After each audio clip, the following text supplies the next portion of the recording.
제주 절벽 위 바다를 마주한 저택. 새벽의 공기는 차갑게 가라앉아 있었고 파도는 검은 어둠을 삼키듯 절벽 아래를 두드리고 있었습니다.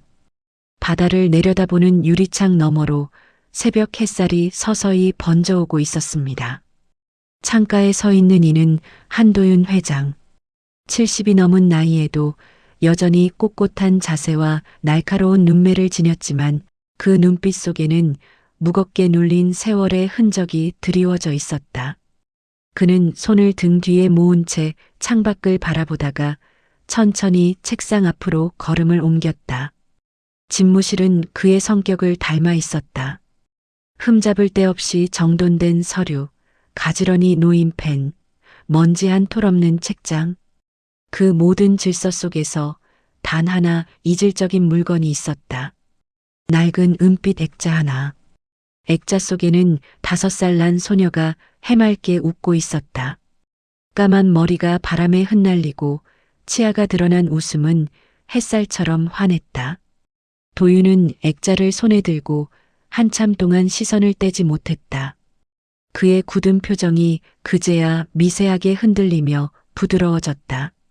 그는 낮은 목소리로 마치 기도하듯 중얼거렸다. 수아야, 오늘도 잘 지내고 있겠지. 그 목소리는 공허하게 집무실 안을 맴돌 뿐 어디로도 닿지 못했다. 30년 동안 매일 반복된 독백이었다. 그때 문이 두드려지고 비서실장 윤지호가 들어왔다. 그는 차분하게 하루의 일정을 보고했다. 해외에서 온 보고서, 임원회의, 그리고 저녁 만찬까지 이어지는 바쁜 하루. 도윤은 무심하게 고개를 끄덕이며 대답했다. 지호는 잠시 머뭇거리더니 덧붙였다.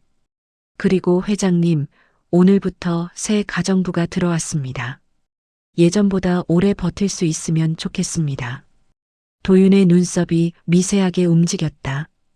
그의 저택에서 가정부가 오래 버틴 적은 없었다. 철저한 규율과 꼼꼼한 지시, 사소한 실수조차 용납하지 않는 완벽주의. 대부분은 한두 달을 넘기지 못하고 떠나곤 했다. 곧 문이 열리고 한 여자가 조심스레 들어왔다. 정혜린. 단정히 빗어넘긴 머리, 깔끔한 검은 치마와 흰 블라우스. 억지 미소가 아닌 담담하고 차분한 태도가 오히려 눈에 띄었다. 그녀는 고개를 깊이 숙이며 인사했다. 오늘부터 모시게 된 정혜린입니다. 잘 부탁드립니다. 도윤은 말없이 그녀를 바라보았다. 그저 새로운 얼굴일 뿐인데 순간적으로 알 수 없는 낯익음이 가슴을 스쳤다. 오래된 기억의 잔향 같은 이질적이면서도 어딘가 친숙한 기시감. 그러나 그는 곧 시선을 거두며 무심히 고개만 끄덕였다. 집무실을 가득 채운 고요는 여전히 깨지지 않았다. 하지만 도윤의 마음속에는 아주 작은 파문이 일고 있었다. 아침 햇살이 본관 주방 창문으로 스며들며 부드러운 빛을 흘려보냈다. 정혜리는 하얀 앞치마를 매만지며 천천히 손을 씻었다. 싱크대 옆에는 회장의 아침 식사를 위한 재료들이 깔끔히 정리돼 있었다. 그녀는 손끝으로 재료를 하나하나 확인했다. 쌀의 상태, 국물의 온도, 밥 짓는 시간, 반찬의 배치까지.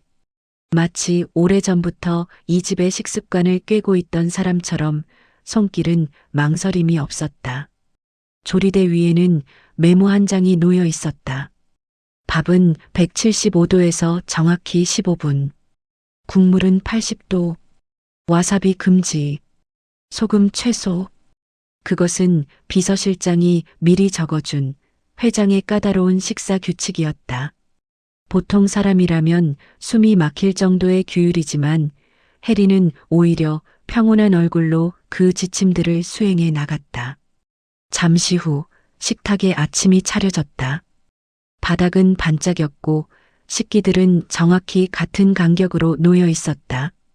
작은 오차조차 허락되지 않는 듯한 완벽함이 감돌았다.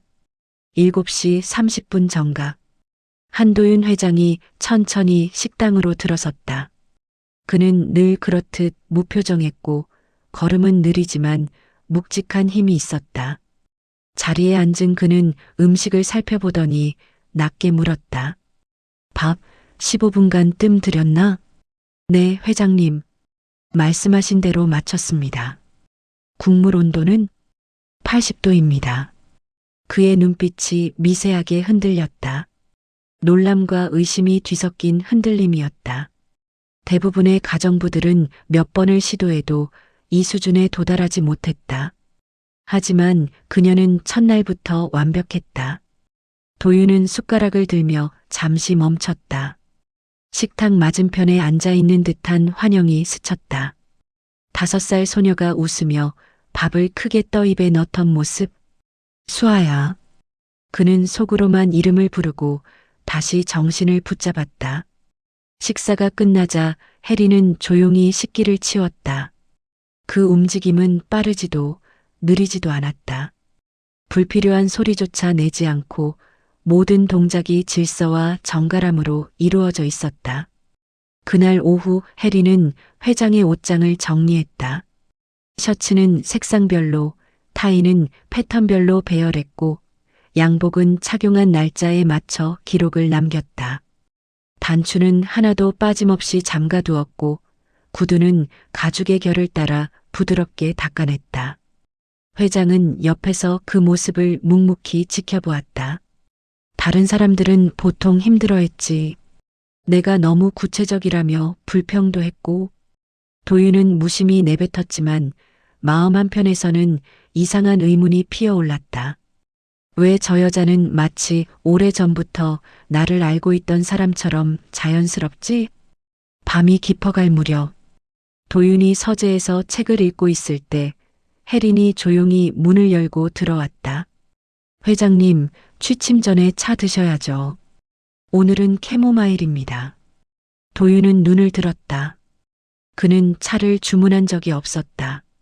내가 언제 차를 달라 했나? 기록을 보니 매일 이 시간쯤 차를 드시더군요. 그래서 준비했습니다.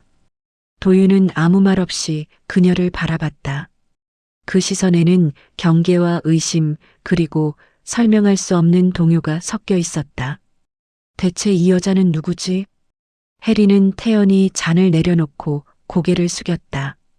편히 주무시길 바랍니다, 회장님. 그녀가 방을 나가자 도윤은 차잔을 들었다. 은은한 향이 퍼지는 순간 그에게 오래전 기억이 불쑥 되살아났다. 어린 딸이 잠자리에서 졸린 눈을 비비며 그에게 같은 차 향기를 묻혀주던 밤. 그의 손이 미세하게 떨렸다. 그리고 입술 사이에서 무의식적으로 흘러나온 멜로디.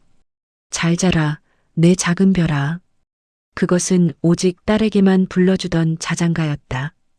도윤은 자신이 흥얼거리고 있다는 걸 깨닫자마자 입을 다물었다. 심장이 요동쳤다. 왜 하필 지금? 서재를 가득 채운 침묵 속에서 그의 눈빛은 더 깊은 혼란에 잠겨갔다. 제주 저택의 밤은 유난히 고요했다. 거실 벽난로에서 흘러나오는 잔불이 희미하게 흔들렸고 벽시계의 초침 소리가 집안 전체를 메아리치듯 울려 퍼졌다. 한도윤 회장은 가죽 안락 의자에 앉아 늦은 뉴스를 보고 있었다. 손에는 진한 커피가 담긴 잔이 들려 있었다. 그는 늘 그렇듯 무표정했지만 눈 밑에는 피로와 세월이 깊게 드리워져 있었다. 그러나 다음 순간 그의 얼굴이 일그러졌다. 심장을 움켜쥐며 거칠게 숨을 몰아쉬었다. 흑! 손에서 커피잔이 미끄러져 바닥에 떨어지며 산산조각 났다. 검은 액체가 흘러나와 대리석 바닥에 번져갔다. 그의 몸은 소파에서 서서히 미끄러져 내려갔다. 숨은 점점 끊어질 듯 짧아지고 손끝은 파랗게 질려갔다. 그 순간 급히 달려오는 발소리. 회장님! 정혜린이 거실 문을 밀치고 들어왔다.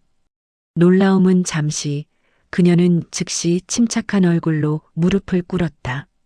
숨을 크게 쉬세요. 괜찮습니다. 곧 괜찮아지실 거예요. 그녀는 그의 넥타이를 풀고 상체를 살짝 들어 기도를 확보했다. 손목을 짚어 맥박을 확인하는 움직임은 정확했고 눈빛은 흔들리지 않았다. 박 실장님, 119에 신고하세요. 빨리. 멀리서 달려오는 비서의 발걸음이 들렸다. 해리는 단호한 목소리로 덧붙였다. 회장님 서재 서랍에 질산염 스프레이가 있습니다. 가져오세요. 빨리요.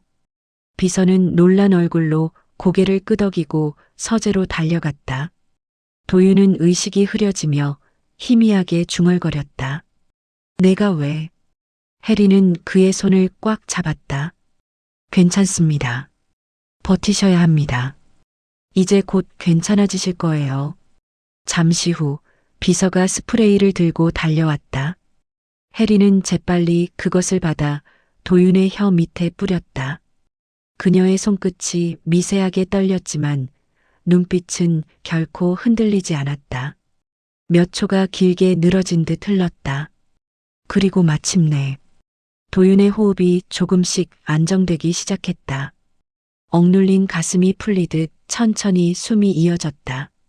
멀리서 구급차의 사이렌 소리가 바람을 가르며 다가왔다. 붉은 불빛이 창문에 반짝일 때 해리는 깊게 한숨을 내쉬었다. 도윤의 흐릿한 시야 속에 마지막으로 보인 건 그의 손을 놓지 않은 혜린의 얼굴이었다. 그녀의 눈빛은 낯설면서도 묘하게 따뜻했다. 마치 오래전 잃어버린 무언가를 닮아 있는 듯했다. 하얀 빛이 가득한 병실, 심장 모니터의 삐삐 소리가 규칙적으로 울리며 고요를 채우고 있었다. 한도윤 회장은 천천히 눈을 떴다.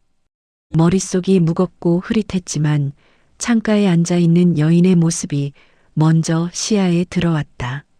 정혜린. 그녀는 고개를 숙인 채 창밖을 바라보고 있었다. 창 너머로는 흐린 제주의 하늘이 펼쳐져 있었고 그녀의 얼굴에는 알 수 없는 고독이 드리워져 있었다. 물. 도윤의 거친 목소리가 흘러나왔다. 해리는 순간적으로 놀라 돌아보았다. 눈빛이 반짝이며 급히 일어나 물컵을 따랐다. 회장님, 깨어나셨군요. 그녀는 조심스레 물을 건넸다.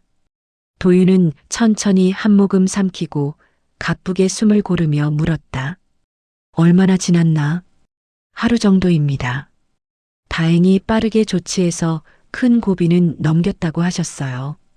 도윤은 잠시 침묵하다가 힘겹게 그녀를 바라보았다. 당신이 날 살렸군. 해리는 고개를 저었다. 제가 한 일은 당연한 겁니다. 곁에 있었으니까요. 그의 눈빛에는 복잡한 감정이 스쳐갔다. 감사, 의아함, 그리고 설명할 수 없는 따뜻함. 하지만 그는 곧 시선을 돌리고 무심한 듯 중얼거렸다. 가정부가 할 일은 아닌데. 그럼에도 그의 목소리는 평소보다 한결 부드러웠다. 그때 병실 문이 열리고 한 남자가 들어섰다. 최태준 부회장. 화려한 꽃다발을 든 그의 표정은 과장된 걱정으로 가득 차 있었다. 삼촌, 이제야 정신이 드셨군요. 얼마나 걱정했는지 모릅니다. 태준은 침대 옆에 꽃을 내려놓으며 억지로 미소를 지었다. 그러나 그 미소 뒤에는 어딘가 불안한 그림자가 드리워져 있었다. 해리는 눈치껏 자리를 비키려 했다. 저는 잠시 가지 마시오. 도윤이 낮게 말했다. 해리는 잠시 머뭇거리다 다시 자리에 남았다.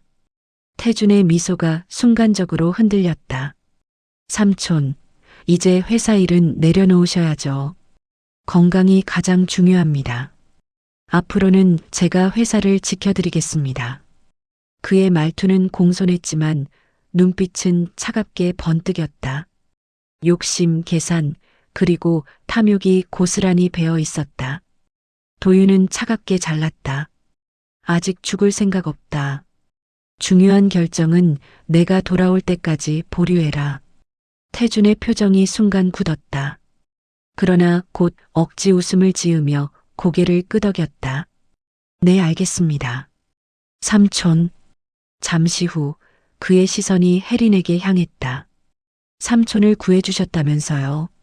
그런데 그의 목소리가 낮아졌다. 심장약이 어디 있는지 어떻게 그렇게 잘 아셨습니까? 그 말 속에는 은근한 의심이 담겨 있었다. 혜린은 단호히 대답했다. 회장님의 약을 정리하다 알게 되었습니다. 혹시 모를 상황에 대비해야 한다고 생각했을 뿐입니다. 태주는 그녀를 뚫어지게 보았다. 그 시선 속에는 감사 대신 설명할 수 없는 경계심이 깃들어 있었다. 도윤은 냉정한 눈빛으로 조카를 노려보았다. 그만해라. 내가 몰라서 그렇지. 그녀 덕분에 내가 지금 살아있는 거다. 태주는 억지 웃음을 지었지만 눈빛은 차갑게 식어 있었다. 병실을 나선 뒤 태주는 깊은 한숨을 내쉬며 주머니 속 휴대폰을 꺼냈다. 이대로는 안 되겠군. 그의 눈에는 분노와 불안이 교차했다. 그리고 그 불길한 그림자는 곧 이 저택을 뒤흔들 거대한 폭풍을 예고하고 있었다. 일주일 후 제주의 저택은 다시 평온을 되찾은 듯 보였다.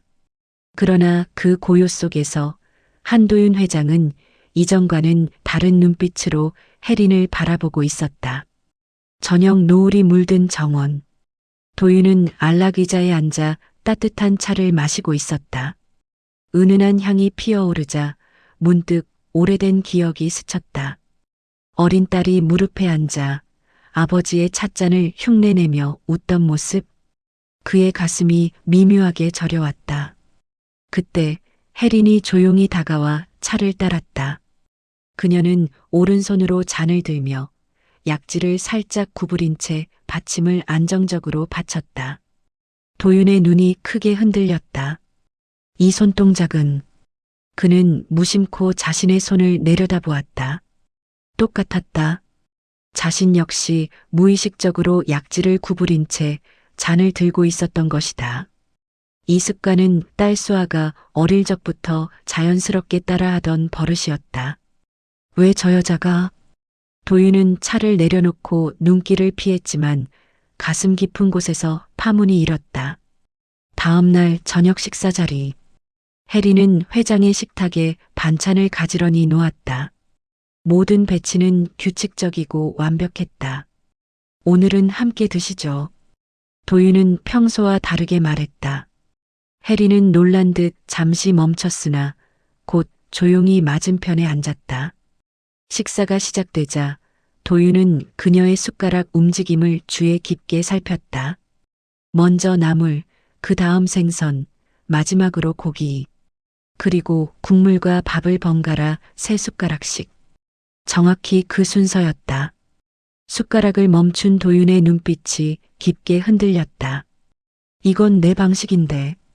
그는 어릴 적부터 늘 고수하던 식사 습관을 떠올렸다. 아내도 딸도 그 습관을 따라했었다. 특히 어린 수아는 장난스럽게 아빠랑 똑같이 먹을 거야. 라며 깔깔 웃곤 했다. 혜린 씨, 도윤이 물었다. 항상 그렇게 식사하오? 네, 아내. 그냥 습관이 된 것 같아요. 혜린은 별 의미 없이 대답했지만 도윤은 그 순간 섬광처럼 스치는 기억에 사로잡혔다. 밤이 깊어 저택은 고요에 잠겼다. 도윤은 혼자 서재에 앉아 오래된 사진첩을 펼쳤다. 거기에는 어린 수아의 모습이 있었다. 4살 무렵 손목에 반창고를 붙인 채 활짝 웃는 사진. 그는 손끝으로 사진을 쓰다듬었다. 그리고 낮에 본 혜린의 손목이 떠올랐다. 오래된 하트 모양 흉터? 같은 위치, 같은 모양. 심장이 쿵 하고 내려앉았다. 설마. 그는 책상 서랍을 열어 작은 음악 상자를 꺼냈다. 딸의 5번째 생일 선물. 뚜껑을 열자 익숙한 멜로디가 방 안에 흘러나왔다.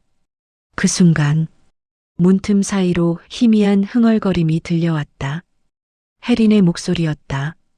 그녀는 무심코 같은 멜로디를 따라 부르고 있었다. 마치 오래전부터 그 노래를 알고 있던 사람처럼. 도윤은 눈을 감았다. 그리고 더는 부정할 수 없는 강렬한 예감이 그를 덮쳤다. 너 설마. 늦은 밤 서울의 강남의 빌딩 숲 사이로. 최태주는 자신의 사무실 창가에 서서 야경을 내려다보고 있었다.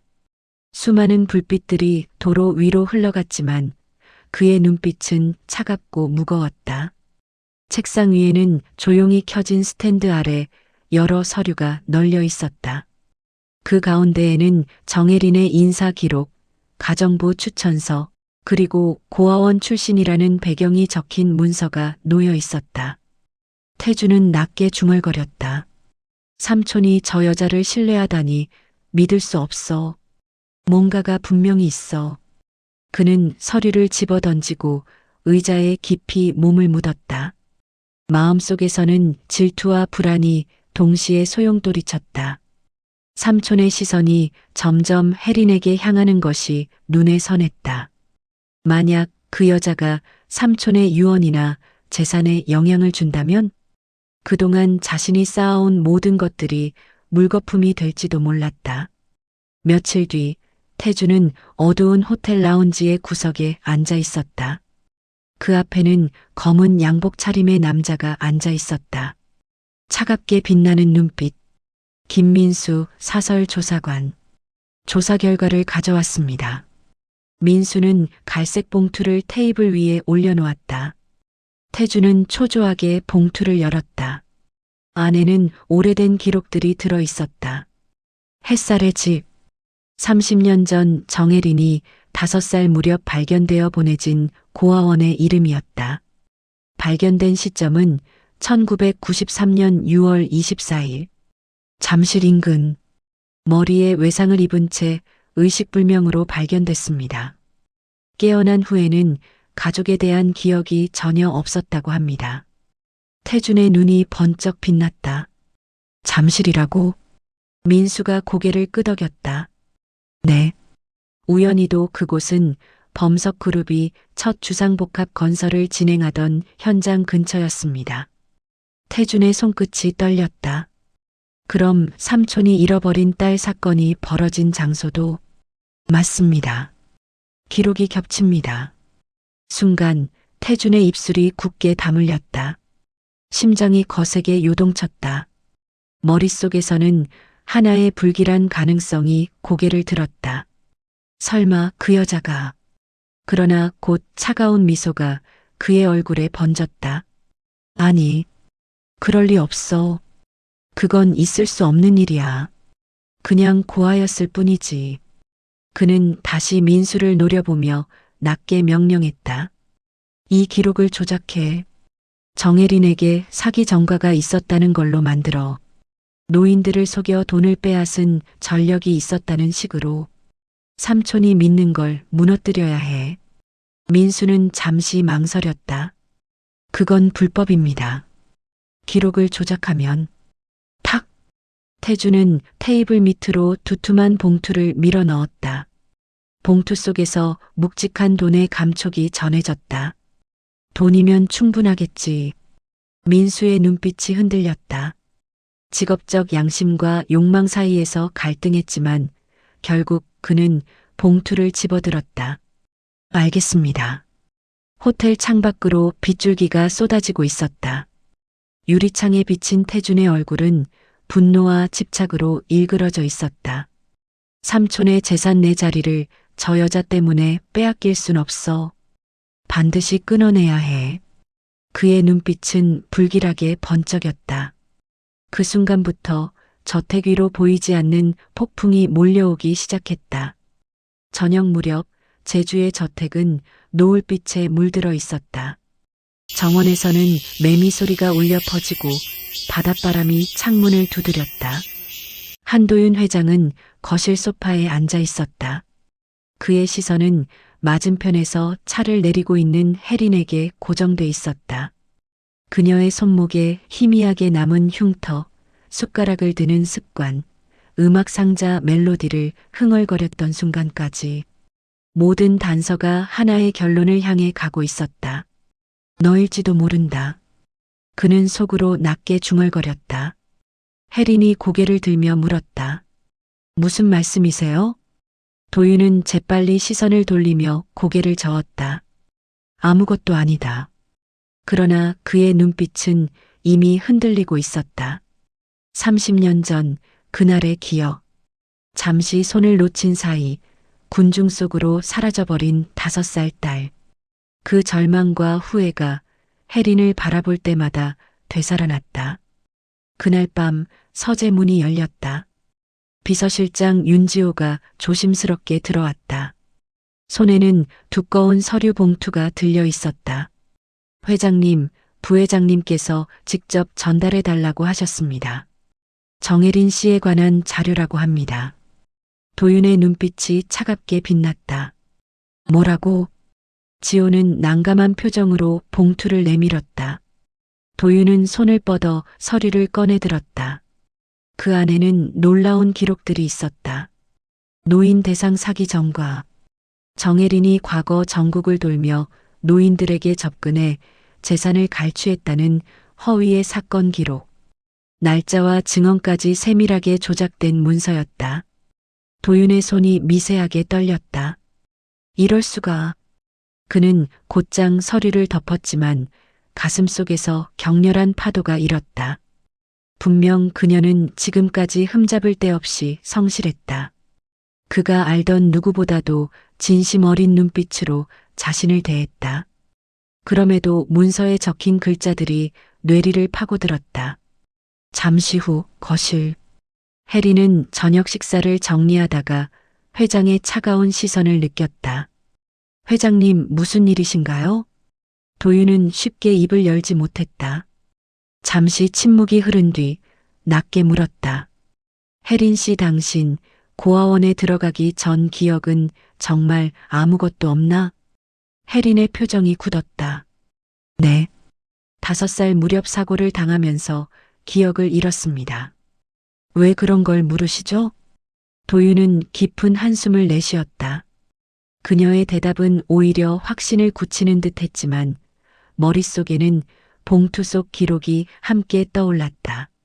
만약 저게 진짜라면 내가 잘못 보고 있는 건 아닐까? 그는 양손을 주먹 쥐듯 움켜쥐며 스스로를 다잡았다. 하지만 눈빛은 흔들리고 있었다. 그 시각 다른 방에서 태주는 통화를 하고 있었다. 창가에 비친 그의 얼굴에는 승리의 미소가 떠올라 있었다. 네. 기록은 회장님께 전달됐습니다. 이제 삼촌도 저 여자를 의심하기 했을 거야. 그의 목소리는 낮고 날카로웠다. 조금만 더 밀어붙이면 모든 게 내 손안에 들어오겠지. 거실로 돌아오면 혜리는 여전히 담담한 표정으로 회장의 차를 따르고 있었다. 그러나 도윤의 시선에는 깊은 혼란이 번져 있었다. 믿음과 의심, 기억과 기록, 두 갈래의 진실이 충돌하며 그의 마음을 갈기갈기 찢고 있었다. 저녁이 깊어가던 날 회장의 서재에는 묵직한 침묵이 흘렀다. 책상 위에는 태준이 건넨 의심스러운 기록, 그리고 혜린이 보여준 흔들림 없는 눈빛이 교차하며 놓여 있었다. 한도윤 회장은 두 손으로 관자놀이를 누르며 낮게 중얼거렸다. 나는 어느 쪽을 믿어야 하지. 그의 눈앞에는 두 개의 진실이 있었다. 하나는 태준이 들이민 사기꾼의 기록. 다른 하나는 음악 상자를 흥얼거리고 똑같은 흉터를 지닌 혜린이라는 살아있는 단서. 그는 결국 결심했다. 확인해야 한다. 직접. 다음 날 새벽 비서실장 윤지호가 서재로 불려왔다. 지호는 놀란 눈빛으로 회장을 바라보았다. 회장님, 밤새 한숨도 못 주무신 겁니까? 도윤은 서랍에서 오래된 사진 한 장을 꺼내 책상 위에 올려두었다. 사진 속에는 4살 무렵의 어린 딸 수아가 손목에 반창고를 붙인 채 환하게 웃고 있었다. 그는 사진을 가리키며 단호하게 말했다. 윤비서, 정혜린에 대한 모든 기록을 다시 조사하게. 특히 1993년 6월 잠실에서 발견된 아이 사건. 그리고 오른쪽 손목의 흉터까지. 윤비서가 숨을 죽였다. 혹시 회장님의 따님과 관련이 있다고 생각하시는 겁니까? 도윤은 고개를 끄덕였다. 확신은 없다. 하지만 내 직감이 말한다. 이건 단순한 우연이 아니라고. 윤비서는 잠시 망설이다가 조심스럽게 물었다. 만약 그분이 정말 따님이 아니라면 회장님은. 도윤의 눈빛이 날카롭게 번쩍였다. 부모는 마지막까지 희망을 놓지 않는 법이지. 설령 내 마음이 무너져도 확인하지 않고는 더는 하루도 살 수가 없어. 그의 목소리에는 흔들림 없는 결심이 담겨 있었다. 며칠 뒤 은밀히 준비된 DNA 샘플이 전문기관으로 보내졌다. 누구에게도 들키지 않기 위해 모든 절차는 비밀리에 진행됐다. 결과가 나오기까지 최소 일주일. 그 시간은 도윤에게 지옥 같은 기다림이었다. 혜린과 마주칠 때마다 그는 알 수 없는 감정에 휩싸였다. 그녀가 웃을 때, 식탁에서 숟가락을 들 때, 심지어 잠시 창밖을 바라볼 때조차 그 얼굴은 수아와 닮아 있다. 그러나 그의 마음을 짓누르는 또 다른 그림자가 있었다. 태준이 퍼뜨린 조작된 기록. 만약 그것이 사실이라면 자신은 거대한 착각 속에 빠져 있는 것이었다. 그날 밤 정원. 바닷바람이 세차게 불어오고 하늘에는 먹구름이 몰려들고 있었다. 혜리는 장미 화분에 물을 주다 손가락이 가시에 긁혔다. 아! 그녀가 놀라며 손을 흔들자 도윤이 급히 다가왔다. 괜찮은가? 그의 시선은 곧 그녀의 손목에 닿았다. 흐릿하지만 분명한 하트 모양의 흉터. 30년 전 딸이 그네에서 떨어져 생긴 바로 그 상처. 심장이 요동쳤다. 숨조차 제대로 쉬어지지 않았다. 이 흉터는. 혜리는 순간적으로 당황하며 손목을 감췄다. 어릴 때 다친 건데 잘 기억나지 않아요. 그냥 오래된 상처일 뿐입니다. 그러나 도윤의 눈빛은 이미 흔들리고 있었다. 그는 속으로 절규하듯 되뇌었다. 거짓일 수 없어. 이건 분명 내 딸의 흔적이야. 같은 시각 서울의 한 호텔. 최태준은 조사관 김민수와 다시 마주 앉아 있었다. DNA 검사? 삼촌이 그런 걸 준비했다고? 네. 곧 결과가 나올 겁니다. 태준은 이를 악물었다. 그럼 끝장이군. 그의 눈에 살기가 번졌다. 그 결과가 나오기 전에 반드시 막아야 해. 어떤 방법을 써서라도. 폭풍이 몰려오는 밤. 한쪽에서는 아버지의 희망, 다른 한쪽에서는 조카의 음모가 충돌하고 있었다. 그리고 모든 것을 결정할 진실의 순간이 다가오고 있었다. 제주의 저택, 서재. 비가 세차게 내리던 오후 한도윤 회장은 책상 앞에 앉아 있었다. 앞에 놓인된 서류 봉투 하나. 심장이 쿵쾅거렸다. 손끝은 미세하게 떨리고 눈동자는 서류를 뚫어질 듯 노려보고 있었다. 30년의 기다림, 30년의 공허. 이 작은 봉투 안에 모든 답이 들어 있었다. 문이 두드려졌다. 비서실장 윤지호가 들어왔다. 그의 얼굴은 굳어 있었다. 회장님, 결과가 나왔습니다. 도윤은 천천히 봉투를 뜯었다. 흰 종이가 드러났다. 거기에 적힌 단 한 줄. 부녀관계 일치율 99.9%. 순간 세상이 정지한 듯했다. 그의 시야가 흐려지고 숨조차 막혔다. 가슴속 깊이 묻어둔 이름이 불쑥 입술을 뚫고 나왔다. 수아야. 그날 저녁 거실. 정혜리는 언제나처럼 차를 준비하고 있었다. 그러나 회장의 시선은 이전과 달랐다. 날카롭던 눈빛이 지금은 떨리며 젖어 있었다. 그는 떨리는 목소리로 불렀다. 수아야. 혜리는 놀라 손에 들고 있던 찻잔을 떨어뜨릴 뻔했다. 회 회장님, 지금 뭐라고? 도윤은 자리에서 일어나 그녀 앞으로 다가왔다. 손에 쥐고 있던 서류를 내밀었다. 이걸 보아라. 내가 누구인지 이제야 확실히 알았다. 혜린의 시선이 서류에 닿는 순간 그녀의 눈이 크게 흔들렸다. DNA 검사 결과, 그리고 적혀 있는 단어. 부녀관계 99.9%. 혜린의 손끝이 떨렸다. 이게 정말. 도윤은 더 이상 감정을 억누를 수 없었다. 그는 그녀의 어깨를 붙잡고 눈물을 머금은 채 말했다. 수아야, 내 딸아. 30년 동안 나는 너를 하루도 잊은 적이 없었다. 혜린의 눈에서도 눈물이 흘러내렸다. 그녀는 머리를 흔들며 힘겹게 말했다. 저는 아무것도 기억하지 못해요. 5살 이후로 모든 게 끊겨버렸다고요. 어떻게 제가. 그러나 바로 그 순간 저택 어딘가에서 울려 퍼지는 익숙한 소리. 작은 음악 상자의 멜로디. 도윤은 서랍에서 오래된 은빛 상자를 꺼내 열었다. 흘러나오는 선율이 방안을 채우자 혜린의 입술이 무의식적으로 움직였다. 잘 자라, 내 작은 별아. 그녀가 흥얼거리는 목소리는 기억의 깊은 어둠 속에 묻혀있던 자장가를 불러내고 있었다. 눈물이 터져 나왔다. 이 노래 왜 제 입에서 나오는 거죠? 그건 내가 직접 지어 불러준 자장가다. 너만 알고 있는 멜로디야. 순간 혜린의 머릿속에 잊힌 조각들이 파도처럼 밀려왔다. 창가의 기대별을 바라보던 밤, 아버지의 따뜻한 품, 그리고 그 목소리. 그녀의 떨리는 입술 사이로 한마디가 흘러나왔다. 아버지. 도윤은 더 이상 참지 못했다. 그는 혜린을 끌어안았다. 그래, 내 딸아. 이제야 돌아왔구나. 30년의 그리움과 고통, 그리고 희망이 한순간에 무너져 내리듯 터져 나왔다. 두 사람은 서로를 끌어안고 오랫동안 울었다.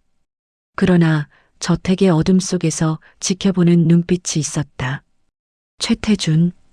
그의 손은 분노로 주먹을 움켜쥐고 있었다. 안 돼. 저 여자가 내 모든 걸 빼앗게 둘 수는 없어. 그의 눈빛은 불길하게 빛났다. 그리고 더 큰 폭풍이 다가오고 있었다. 그날 밤 제주 바다는 거센 폭풍에 휘말려 있었다. 거센 파도와 몰아치는 바람이 저택의 창문을 두드리며 마치 다가올 운명을 예고하는 듯 울부짖었다. 거실 한가운데 한도윤 회장과 정혜리는 아직도 서로의 손을 꼭 잡고 있었다. 아버지, 이제 정말 제가 맞는 거죠? 그래, 수아야. 내가 바로 내 딸이다. 더는 누구도 우리를 갈라놓지 못한다. 그 순간 저택의 문이 거칠게 열리며 최태준이 들어섰다. 눈빛은 분노로 불타고 손에는 두꺼운 서류철이 들려 있었다. 그만둬요, 삼촌. 그 여자는 가짜입니다. 이건 조작된 DNA 결과일 뿐이에요. 그의 외침은 폭풍 소리와 섞여 날카롭게 울려 퍼졌다. 도윤은 차갑게 눈을 좁혔다. 내가 뭘 했는지 이미 알고 있다, 태준. 기록을 조작하고 거짓을 꾸며냈지. 태준은 비웃었다. 그래요. 그게 뭐 어때서요? 이 회사, 이 재산은 다 제 것이 될 거였다고요. 그런데 갑자기 나타난 정체불명의 여자가 모든 걸 빼앗아 간다고요. 혜리는 한 발 앞으로 나서며 단호히 말했다. 나는 아무것도 빼앗으려 하지 않았어요. 그저 제 뿌리를 알고 싶었을 뿐이에요. 그러나 태준의 눈빛은 이미 광기에 잠겨 있었다. 거짓말. 넌 삼촌의 눈을 가리고 날 몰락시키려는 거야. 그는 손에 든 서류철을 바닥에 내던졌다. 안에서 쏟아진 조작된 증거들이 사방으로 흩어졌다. 그러나 동시에 문이 열리며 비서실장 윤지호가 달려들어왔다. 회장님, 드디어 밝혀냈습니다. 이 문서들은 모두 위조된 겁니다. 조사관 김민수가 자백했습니다. 순간 태준의 얼굴이 하얗게 질렸다. 뭐라고? 폭풍이 유리창을 흔드는 소리 속에서 도윤의 목소리가 낮고 단호하게 울려 퍼졌다. 태준아, 너는 내 조카다. 그러나 욕심에 눈이 멀어 진실을 짓밟았다. 이제 그 대가를 치러야 한다. 태준은 비틀거리며 뒷걸음질 쳤다. 아니야, 아니라고. 모든 게 저 여자 때문이야. 그가 혜린을 향해 달려드는 순간 도윤이 온몸으로 막아섰다. 건드리지 마라. 저 아이는 내 딸이다. 순간 번개가 창밖을 찢으며 방안을 환하게 밝혔다. 그 불빛 속에서 부녀는 처음으로 함께 선 하나의 가족이었다. 잠시 뒤 경비들이 달려와 태준을 붙잡았다. 그는 끝까지 저항했지만 결국 손목이 붙잡힌 채 어둠 속으로 끌려나갔다. 잔뜩 일그러진 얼굴에는 분노와 절망이 뒤섞여 있었다. 폭풍은 서서히 잦아들고 있었다. 거실 창밖에는 붉게 물든 새벽빛이 피어오르고 있었다. 한도윤은 혜린의 손을 꼭 잡고 창가에 섰다. 바다 위로 떠오르는 태양이 두 사람의 얼굴을 비췄다. 수아야, 이제 다시 시작이다. 우리가 잃어버린 세월은 되찾을 수 없지만 앞으로의 날들은 함께할 수 있다. 혜린의 눈에는 눈물이 고여 있었다. 네, 아버지. 이제 절대 놓치지 않을 거예요. 그리고 두 사람의 목소리는 폭풍이 지나간 바다 위로 새벽 햇살처럼 깊이 스며들었다. 끝이 아닌 새로운 시작으로. 이 글이 마음에 드셨다면 구독 부탁드립니다.